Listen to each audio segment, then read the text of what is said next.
On va prendre un exemple très simple, des pectines d'orange. C'est-à-dire c'est une orange qui est mixée très rapidement, très violemment un petit peu si vous voulez. Euh, Finalement, qu'est-ce qu'on jette dans une orange? On parle aujourd'hui de la COP 21, de la cuisine de demain, la cuisine durable. Nous, on y croit beaucoup. Et finalement, on récupère souvent les suprêmes, mais les parties blanches, voilà, le geste du cuisinier, récupérer le suprême. Alors ça, c'est le suprême, qui est en gros 60% du fruit, mais reste une partie très intéressante, en général qui part à la poubelle, et pourtant elle peut avoir un intérêt vraiment dans une recette ou dans une évolution de recette, la peau, la pectine, et cette pulpe qui est logée près de la pectine. Donc si on prend un petit peu, on prend cette orange et on prend tout, on ne jette plus rien sauf les pépins.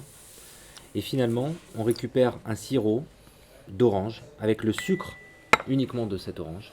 On va verser dessus une cuillère d'eau riche en calcium.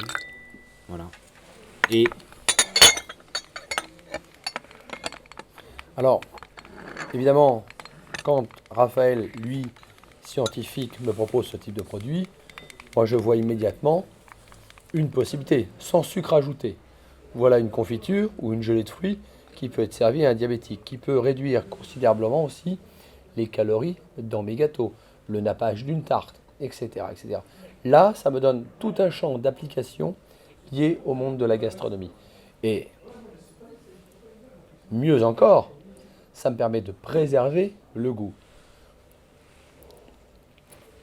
Saveur, jeu de texture et température, plaisir gustatif, on est vraiment dans l'axe plaisir, bien-être et santé. Et de m'apercevoir qu'il y a quelques années, je jetais 20% de revenus, argent hmm, potentiel avec ce fruit.